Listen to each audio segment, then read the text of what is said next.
किया है कि नेताओं ने जो लूट कर काला धन विदेशों में जमा किया है, इसको वापस लाकर इससे विकास करना है देश का। और ये लूट का धन 258 लाख करोड़ है, कोई मामूली रकम नहीं है।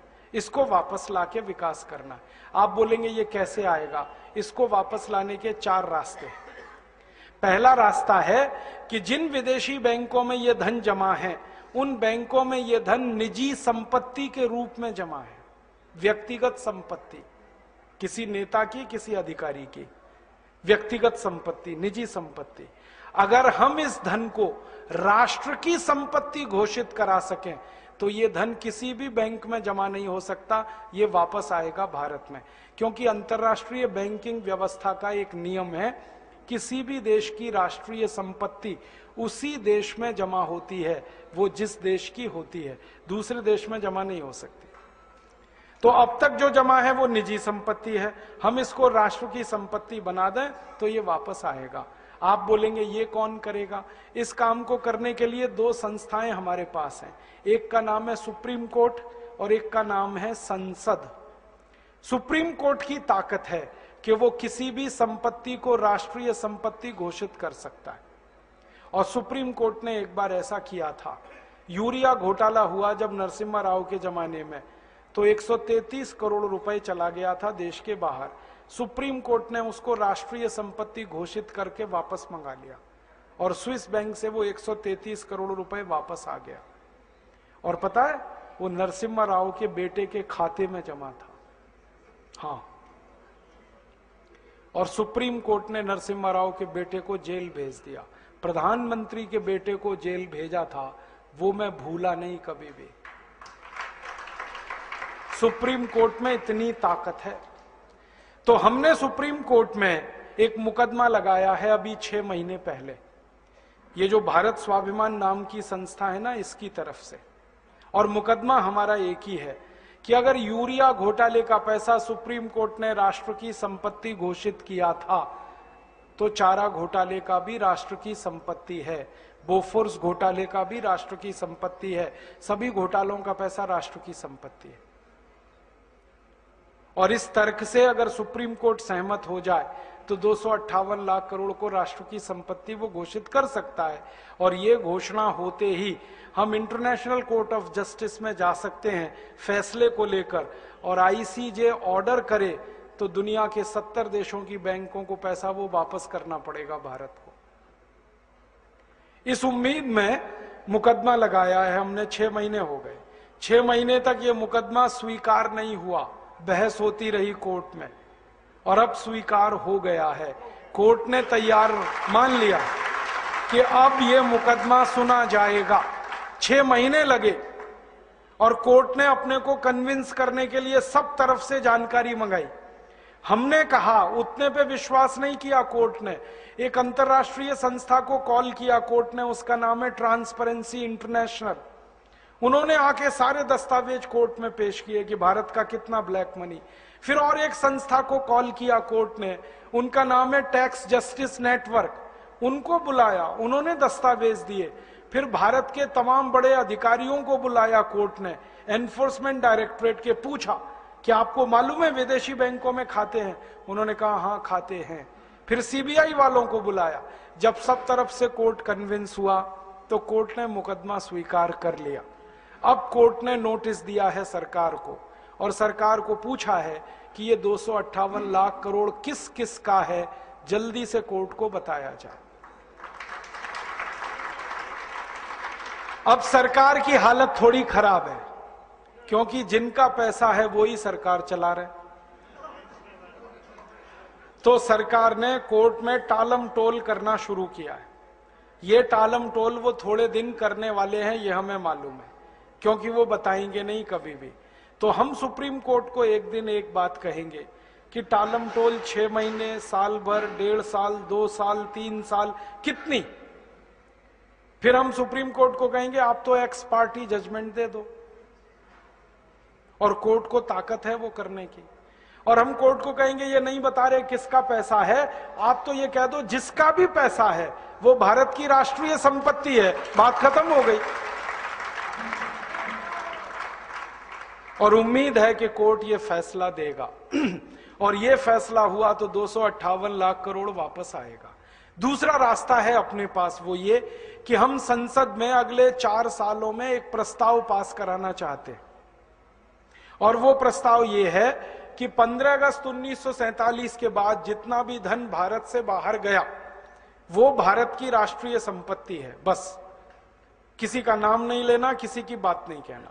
15 अगस्त 1947 के बाद जितना धन बाहर गया है भारत से हवाला के थ्रू, क्योंकि सब हवाला से ही जाता है, वो भारत की राष्ट्रीय संपत्ति है। संसद प्रस्ताव को पास करे। अब इस प्रस्ताव को रखेगा तो कोई एक सांसद, और वो हमें मिल ही जाएगा अगले 4 साल में।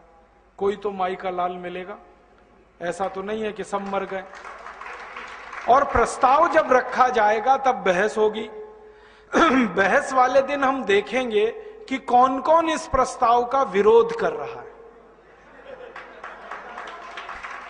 जो विरोध करेगा पक्की बात है खाते उसी के हैं, पैसा उसी का है, और सारा देश देखेगा बेईमान कौन कौन है संसद में। आप तो अपने सांसद पे नजर रखना बस कि आपका सांसद क्या कह रहा है। हर एक इलाके में मैं घूम घूम के लोगों से एक ही बात कह रहा हूं कि जिस दिन ये प्रस्ताव आएगा टीवी पर बहस आएगी, क्योंकि अब डायरेक्ट टेलीकास्ट होने लगा है।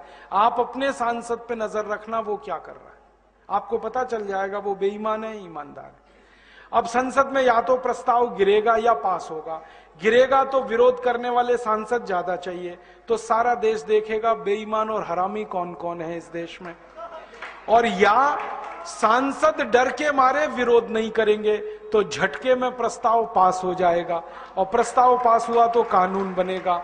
अपने दोनों हाथ में लड्डू है, हमें कुछ खोना ही नहीं है, जो है पाना है।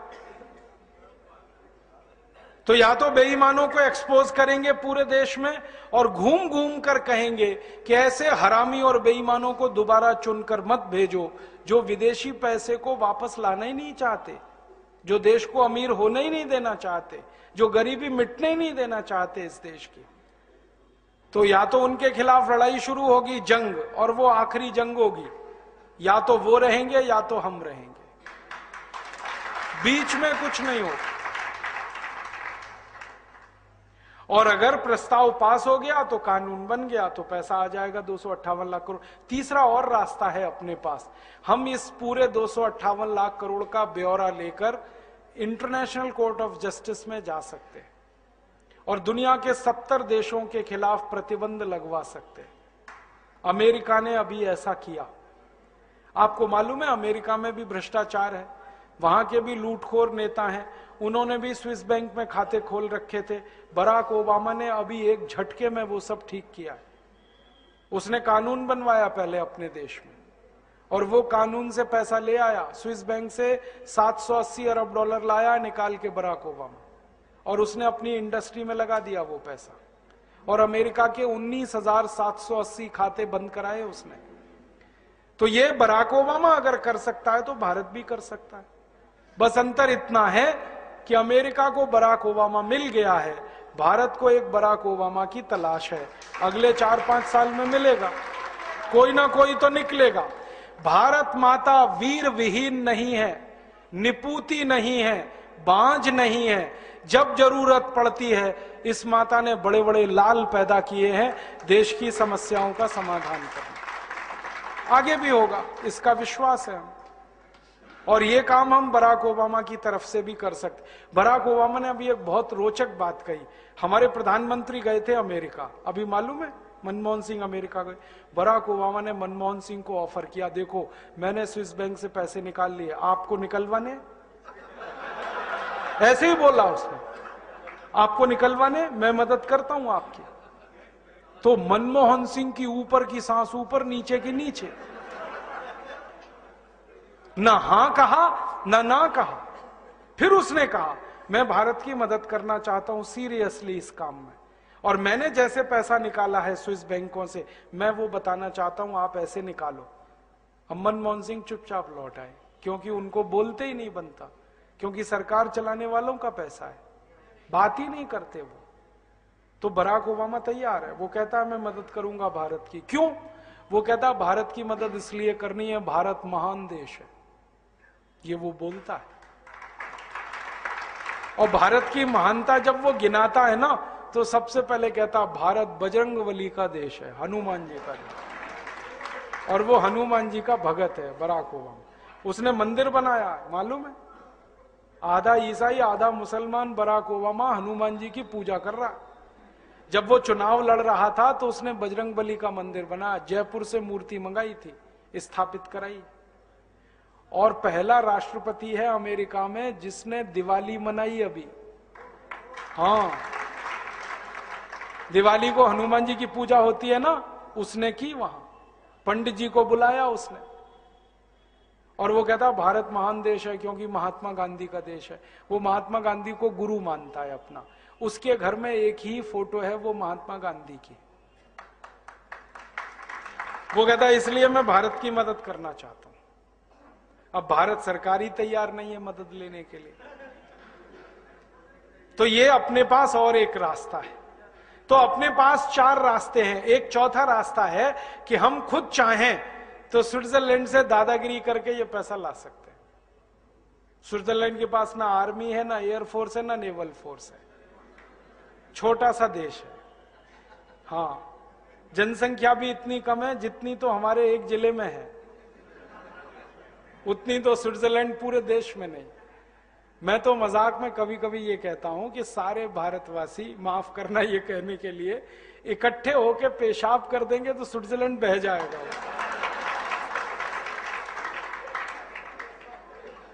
इतना पिद्दी सा देश है। 2 घंटे कार चलाओ तो स्विट्जरलैंड की सीमा खत्म हो जाती है, दूसरे देश में कार घुस जाती है। पुलिस उनके पास है नहीं, आर्मी है नहीं, थोड़ी दादागिरी करो वो तो दे देंगे। अमेरिका ने अभी कहा था उनको कि इराक का ध्यान है, अफगानिस्तान का ध्यान है, वो आपका भी हाल हो सकता है। तुरंत उन्होंने पैसे निकाल के दे दिए, 1 मिनट नहीं लगा। तो अपने पास 4 रास्ते हैं। पहले तीनों रास्तों का उपयोग करेंगे। कानून से वो पैसा लाएंगे, क्योंकि गलत कानून के कारण वो पैसा गया है, तो कानून सही करके उसको वापस लाएंगे। और भविष्य में ये पैसा बाहर ना जाए, इसकी पक्की व्यवस्था करेंगे। पहला कानून बनाए